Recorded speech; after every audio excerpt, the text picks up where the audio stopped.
So I was thinking, you've got some great sessions ahead of you, so what can I share that is going to be of interest and value to you?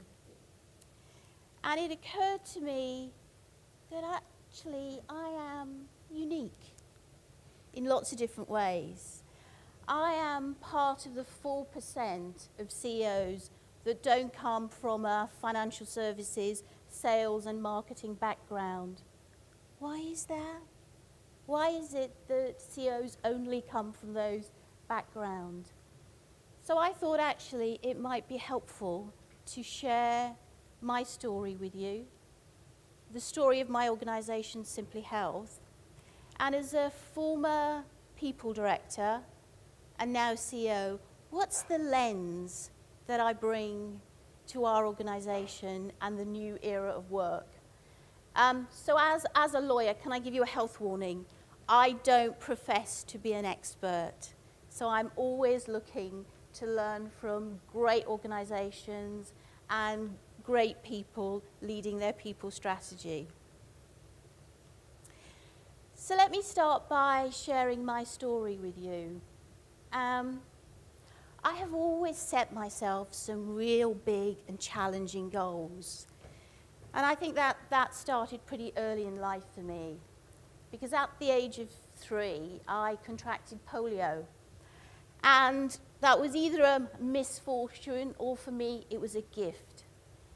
Because those early years of my life, all I ever heard was, you won't be able to do that. You won't be able to walk. You won't be able to meet those challenges. That never came from my parents, came from doctors, came from teachers, came sometimes from professors. I'm not very good at following rules. I'm not very good at being told, you can't do that. So I ignored all of that. And because I was quite an argumentative child, I thought, where should I start? And as Tim said, I chose to become a lawyer. I always wanted to give people a voice that didn't have one, because mine is actually quite loud. So I became a barrister in London. Back in the 80s, yeah, I am as old as that, when actually robing rooms where you get dressed up in a wig and gown, they weren't female robing rooms, they were only male robing rooms. But I loved being a barrister. I loved working for different organisations. And I specialised in company and corporate law. But one of the things I found being a barrister was it's a very solo profession. You work on your own. And actually, I liked being part of a team. I liked to co-create. So I took quite a bold step and left the bar. And because I'd worked in many different organisations, I thought I'd go into business. And my starting point in business was entertainment. It's great working in the entertainment industry. You get a dress allowance. And I learned a lot about commercial agreements, how to negotiate, global markets. But that wasn't enough for me. I like mixing it up and moving in different cultures. So having worked for a number of entertainment industries, I thought it's time to put something serious on your CV. So I kind of went from the sublime to the ridiculous, from entertainment to banking. And that was the start for me, working for Lloyds TSB, of working with people teams. And what I realized is that organizations can be brought to life through people strategy, with the people teams. I started to appreciate how tough it is when you're part of a people team, when the business is investing in sales and marketing, but investment in people is seen as a cost. And that is really challenging. So I've had those moments when I've fought with the finance directors to say, this is a real investment, this is what we need to make. I've been challenged by CEOs who have aspired to have an extraordinary organisation, but don't want to do everything that you need to bring that organization to life. So after working for a number of big PLC organizations, I suddenly decided that actually I needed a wife, not a husband, because I had 2 small children. I had a very great husband, or still have a very great husband, but balancing having young children and an executive career was really tough. So I took another decision of moving from very large organizations to a much smaller organization, Simply Health. And what Simply Health gave me is an opportunity to really explore people strategy. It gave me an opportunity to move out of some of my previous functional areas and lead a people team. And that was a great opportunity. But that wasn't enough for our organization, because Simply Health likes to think outside the box. And so nearly 3 years ago, when our CEO was retiring, the board said to me, "What about you? Why don't you want to be the CEO of Simply Health?" And I'm not sure if it's true of many people, but I looked at the CV and went, it's 40% that's on that CV that I can't do. That's not my area of specialism. But I took a brave pill and realized that CEO is about leading an organization. It is not about being an expert in every field of business. And what I'm good at is creating a great team around me and allowing those people to fly. So I took that step and felt that however good my influencing skills, it was my opportunity to lead a business and to lead a business differently. So that's a bit about me. Let me introduce you to Simply Health and start to share our story. Simply Health was founded 144 years ago with a very simple idea: helping working people live their lives by looking after their health. Pre-First World War, pre-NHS. And at that time, our business was about funding. How do you help people access high-quality health care? 144 years ago, that was a challenge. But on a day when junior doctors are striking and removing all emergency cover, we believe that need exists as much today as it did 144 years ago. We're living longer. Some of us are getting fatter. Chronic diseases are increasing, and 70% of the NHS budget goes to those conditions. So the challenge for organizations like Simply Health is, how can we ensure that we are relevant and we're helping people make the most of life? How can we do that?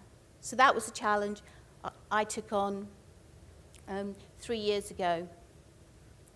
So our business is about funding. It's about delivery. How do you access healthcare? It's also about guidance. We're market leaders in a range of health plans and dental plans. And I'm really proud today, standing here today, that we've also launched a mobility company. Why should anyone's life be limited by disability? Why should we stop doing things that we've always wanted to do in our 60s? Why should our lives be limited? But for me, the best way to really show you what our organization is about is through our people and through our customers.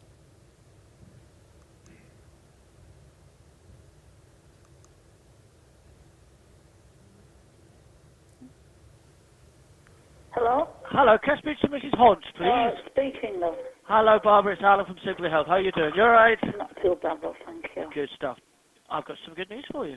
Go on, yeah, I could do with some love, actually. I spoke to the hospital. Yeah. I paid the claims, Oh, lovely.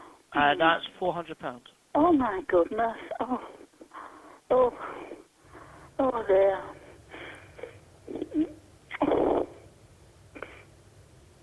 So you should have that payment by the end of the week. What's it going to my bank? Yeah. Oh, I don't know what to say. I'm so grateful. That's all right, buddy. You've upset me now. I didn't do it to upset you. I know you didn't. I mean, you're so kind. Thank you so much. No, it's absolute pleasure. What am I to do now? I feel the farming. You don't need to do anything. Just enjoy the money. Oh, I don't know how to thank you. I don't, honestly. All right, well, thank you so much. All right, you take care. Thank you. All right. Bye. Bye. Bye. Simply Health. Focus on health, focus on people, focus on customers. I'm really proud to be leading Simply Health.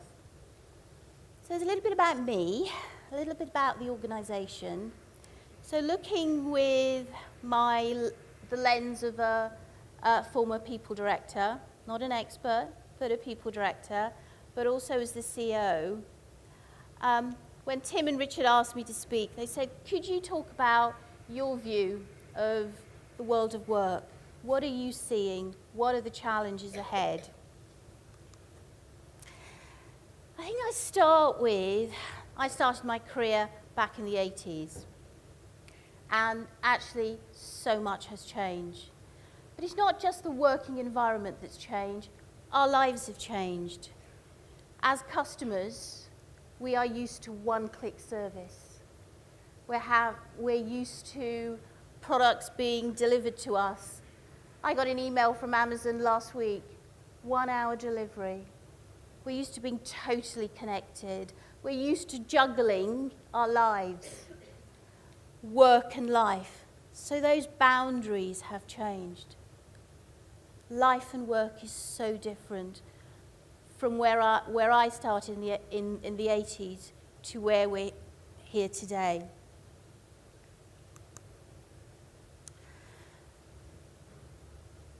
Even in the last 10 years, focus has been on pensions. But actually, it's now about purpose. When you look at some of the surveys that have been carried out by Deloitte's, PwC, McKinsey's, that really tells us that people are looking to work for organizations that have a purpose, have a reason for being.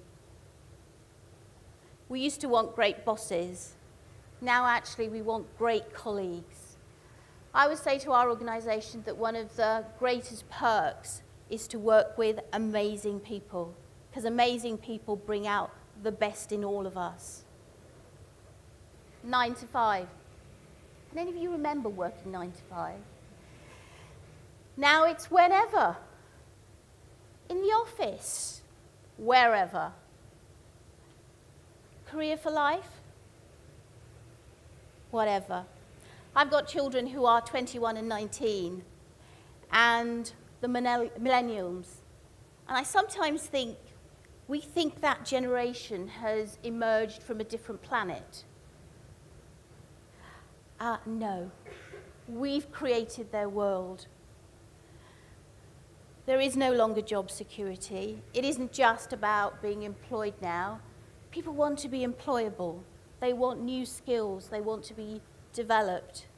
They're constantly connected. So that's the world of work that I see and we see in our organization. I apologize for the drilling, so I'm really pleased that you can keep so focused.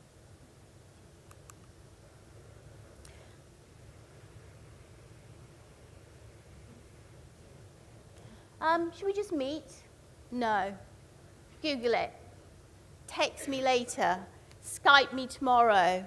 Hashtag. That's not only our lives, but actually it's the lives of the generations that are coming up into the workplace. They expect different things. There's a generation that isn't looking for appraisals once a year. They want constant feedback, and they want it now. They don't want to work in a world or in organizations that are about authority. They want accountability. They want to be able to make decisions. So our whole concept of work and organizations has changed. The rules in business have also changed. It's no longer okay to rely on being an organization that provides great service and has been around for 144 years. British Home Stores, an organization of 88 years. But you have to stay relevant. You have to be valued and valuable for your customers, but also for the talent that you want to bring into the organization. The rules in business are no longer about an annual planning cycle, which you do once a year. Things move too quickly. You have to be more agile. What's a problem today actually may become irrelevant in 6 months' time. Where global organizations were succeeding, actually it's organizations of 50 to 200 people. It might be somebody in their home office, because you can connect with the whole world. You can have a customer base that's the whole world by simply launching an app. It's more challenging, I believe, for organizations like Simply Health, who are well established, to be able to move quickly in this rapidly changing world. So our rules in business have changed, our structures have changed, the way that we need to do things. What was best practice in HR terms? Actually, I challenge, is that the right thing to do? Do we need to think differently? I believe we do. So although our lives have changed and people have changed, I think there are too many organizations and too many leaders who are wanting to lead in the same way. And I hold myself up as part of that world.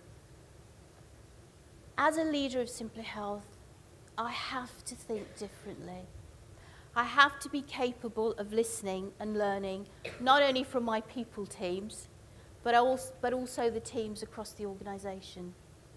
It is no longer okay, it is no longer leadership and relevant to continue to do the things that we have always done.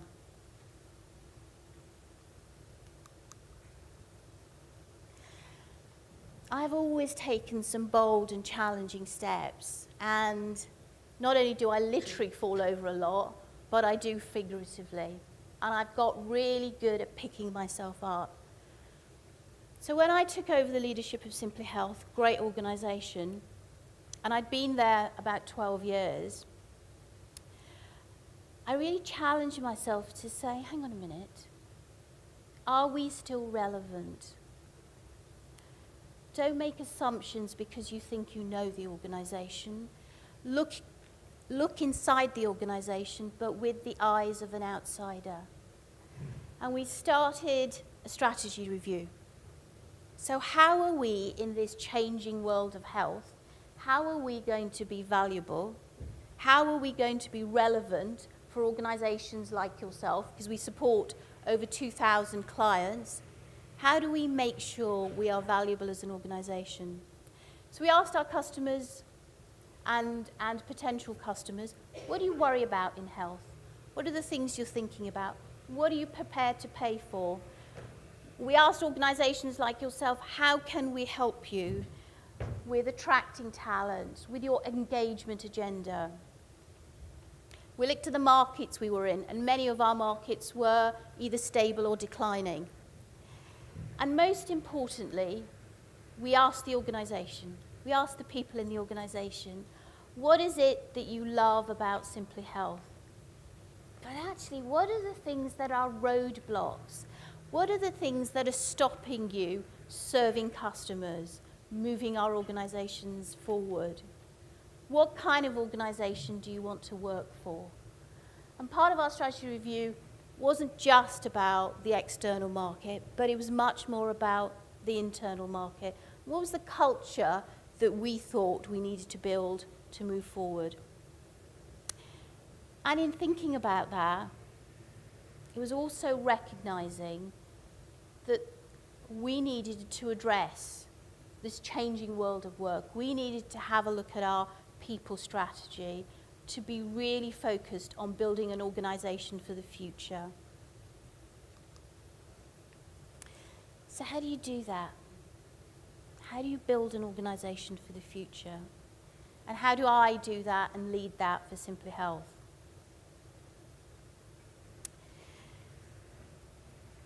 Businesses that are sustainable, not only for one generation, for recurring generations, are businesses that are resilient. Businesses that are inventive and unleash the talent of people in the organization to be inventive. You want leaders that are inspiring, because it's no longer okay just to be command and control. It's the 400th birthday of Shakespeare.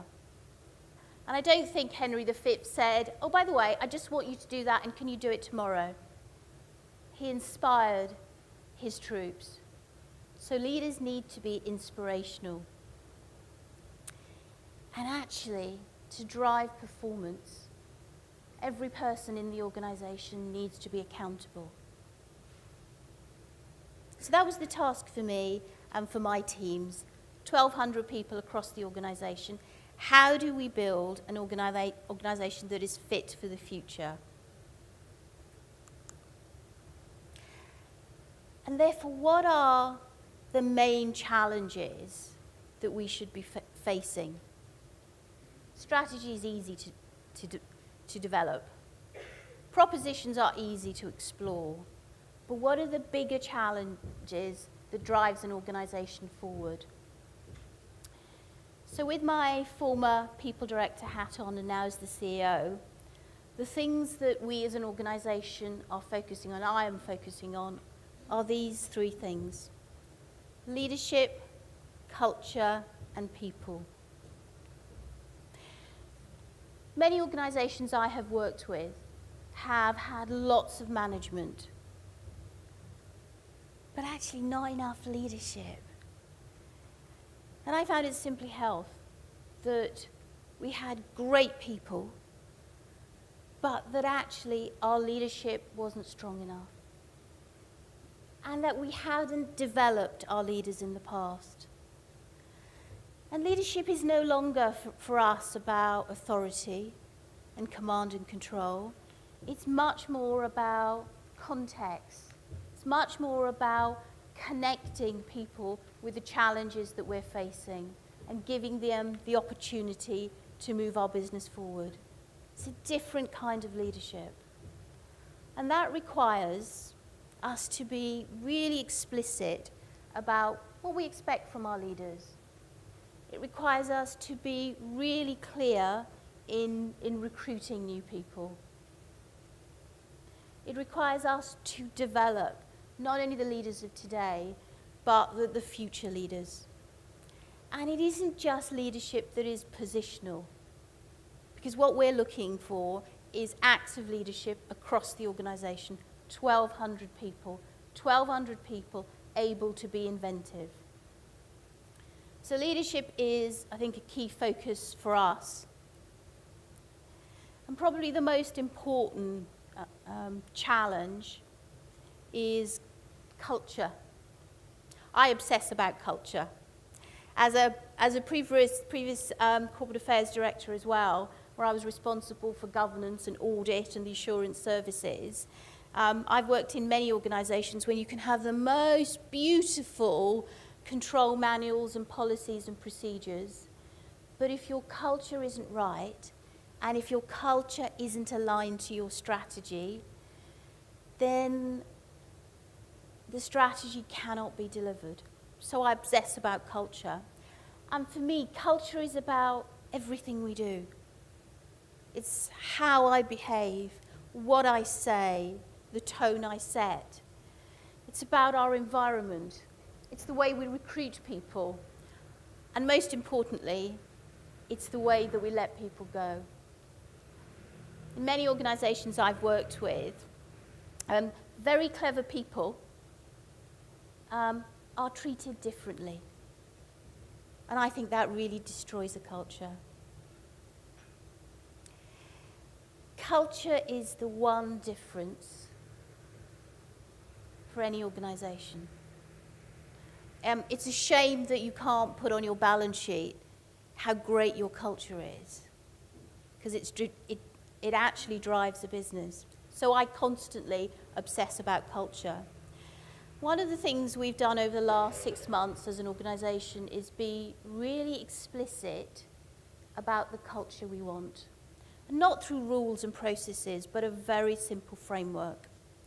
We're outlining to the organization what are our values, and not a single nouns, inspiring and trust, but actually core value statements that are directional. So when Mike's on the phone and he's talking to Barbara, he knows the decisions he should be making. He doesn't have to follow a set of rules. So we've clearly set out the culture, and we've clearly set out the values. I don't know how many people in the audience recruit to align to their culture. Yeah, sure, yeah. How many organizations, though, have actually very clearly set out their culture? Because I think it's really difficult to recruit if you don't set out very clearly your culture, but not only a culture where you're just bringing people in to say they align to the culture, because culture's living and breathing. It needs to be enriched. Otherwise, we all turn out to be like each other. We all have groupthink. And in a very complex and challenging world, actually, you want mavericks. You want people to challenge what you're doing, to continually be innovating. There's a couple of things about culture which are, for me, really key. There is always a dark side to culture. So always you see in organizations, oh, we don't do things like that. That doesn't work here. You know, and that can absolutely destroy a culture. I've got a member of our team in the audience, and Lisa, she came to see me a week ago, because people are very complex, processes are very complex, and you know what? We dropped a ball. We'd absolutely dropped a ball, and it impacted one of our people. And Lisa had prepared what she was going to say to me, and to be ready to explain why we dropped this ball. Being a barrister, it is so easy for me to start to get into interrogation. Why's that happened? What have you done? What are we doing about it? How can that be?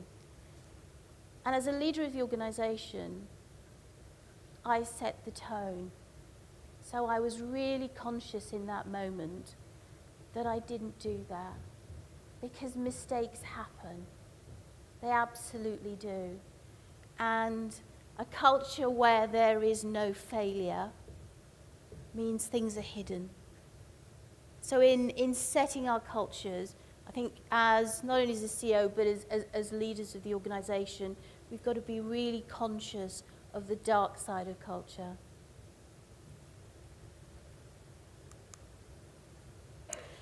We also have to be really conscious, I believe, in the iceberg of culture.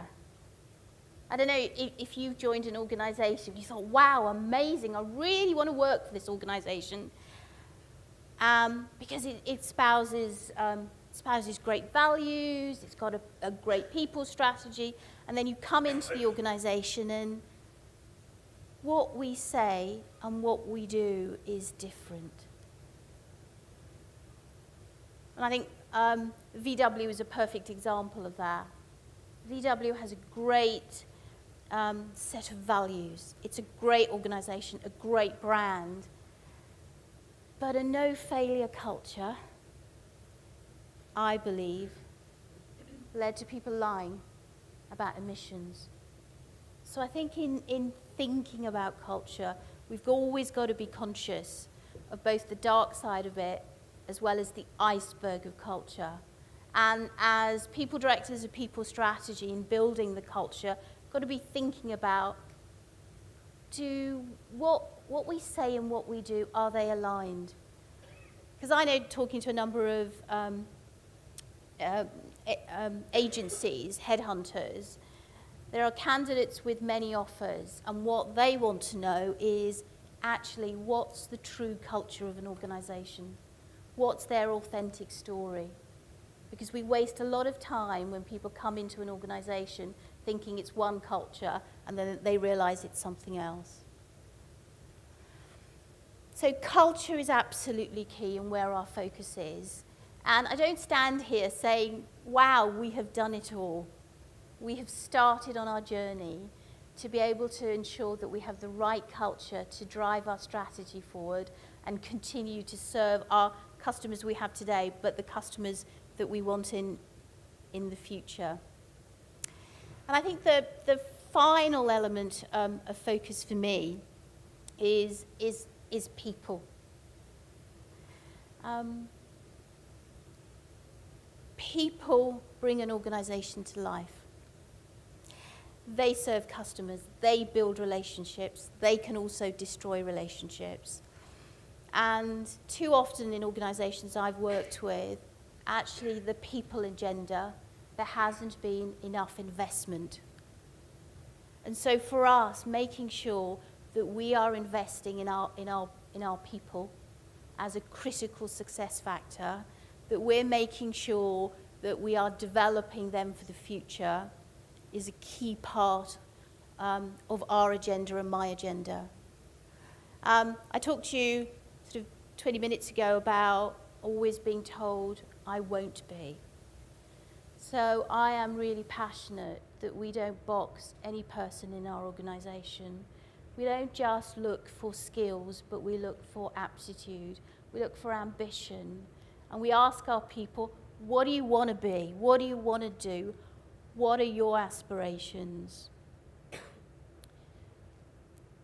So I think in terms of the challenges that we're facing as an organization, there are three really important things. Focusing on leadership, focusing on culture, and focusing on investing in people.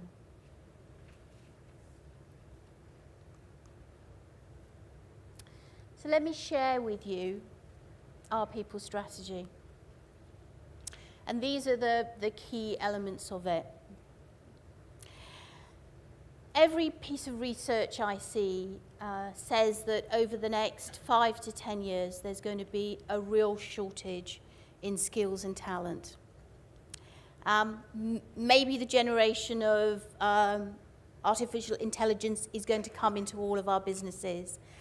But the key skills that we are going to need, there is going to be a shortage. So how do we make sure, as people leaders, that we are on the front foot, making sure that we are planning for the resources that we are going to need?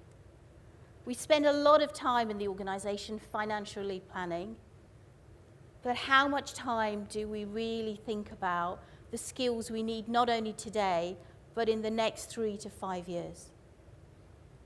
How often do you go into the boardroom to talk about those issues? Because you should. And your CEOs should be asking you those questions just as much as your CFOs. Having the right talent, I think, is the challenge for all of us in business. So we need to make sure that planning that talent for the future is part of our agenda. Attracting great people. How do we do that? How do we make sure that we can attract the millennials as well as the people who are into retirement? How do we make sure that we've got flexible working? How do we make sure that we've got a set of reward and recognition and benefits that support those generations? Sort of things Lisa and her team is focusing on. How do we develop people? How do we make sure that people are coming into our organizations not just to be employed, but actually to be employable? And then how do we make sure we retain those people? I often talk about in the organization that having developed our talent, actually, I only want you to leave if we don't have the right opportunity for you. So that's a bit of a, I think I've kept to time. I can talk forever. But that's a bit of a whistle-stop tour for me, as both a former people director and now the CEO of an organization that is growing and developing, and how the people agenda is right at the top of my agenda. Tim, I am really happy to take questions, but if I kind of leave you with a challenge. I'm part of the 4%, and most of those aren't people directors. Wouldn't it be great if in a few years' time that number had doubled, so that you guys were sitting around boardroom tables, that you were the next generation of CEOs? And when you spend the next 2 days challenging yourselves, learning from each other and looking at what other organizations are doing, think of that as part of what you take away from the next 2 days. Thank you.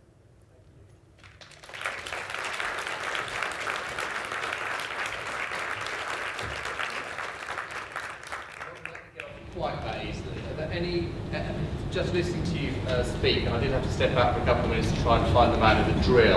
Sorry about that. And drop him into the hole that he was creating. So apologies for that. It's all right.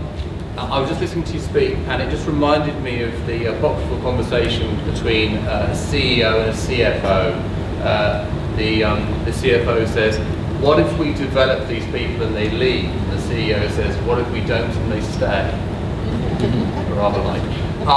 Now, there's a lot of thoughts there. A great way to start our 2 days. Any questions from the floor? Yeah. Hi, I'm Brian from SVM. I'm actually a reformed accountant, so my question or observation is really around what you mentioned about culture and balance sheet. But if you look at FTSE 100 valuation, 82% of valuation is based on intangible assets. Yeah. So what an accountant would call goodwill. Yeah. The S&P is 83% intangible assets. Now, would you believe that culture plays a part in the goodwill valuation for Google or Apple or whoever else? Yeah, I do. I think brands are valued as intangible assets. So yeah, I think that absolutely does play a part. And Google and the Netflix and other great organizations really do play on the culture of their organizations. I just don't think enough time is spent actually really assessing what the culture is and what are the risks of not having the right culture. So I've sat in many boardrooms and had a look at many agendas. In fact, I've shaped those agendas. And I'm always disappointed that the people agenda and the people director isn't talking about exactly those things of culture. And I think if more time was spent on actually saying, what is the culture of our organization? What do we want it to be? And is it driving our strategy? But also, how do you measure it? How do you know we're succeeding?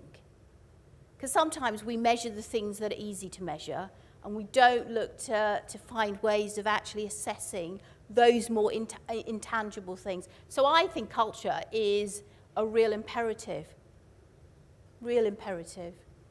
Be good to know from from you in terms of how we could value it more cleverly as part of our people or retention strategy or recruitment strategy, actually. It's interesting. I think when you go back even in time, Sears department stores in the US did a lovely thing about LB, leadership behaviour or culture, equals employee satisfaction, equals employee retention, equals customer satisfaction, equals customer retention, equals sales, equals profit sort of thing. So they did a complete, very simple chain all the way through sort of thing. So, and we know that as business people, we know that instinctively. I'm not sure we always focus on that though. HR directors are being taken off boards. What do people in the audience do to buck that trend to get the people voice at the top of the corporate agenda where it needs to be? Since becoming CEO, I've been talking to and mentoring a number of HR directors. And one of the things I always challenge HR directors and HR professionals is to say, are you on the sidelines? Actually, do you understand the drivers of your business? Are you really seeing the challenges at first hand? Because I think one of the things for me about my career is I've kind of, I've got a rucksack and I fill that rucksack. I don't have to be an expert in finance things because I have a great CFO, but actually I need to really understand the business and its dynamics. And I need to be constantly thinking about actually how through the people strategy can we move our organisation forward. So I think coming out of the sidelines is really, really key. And engaging the executive team on what are the challenges, but here are the solutions.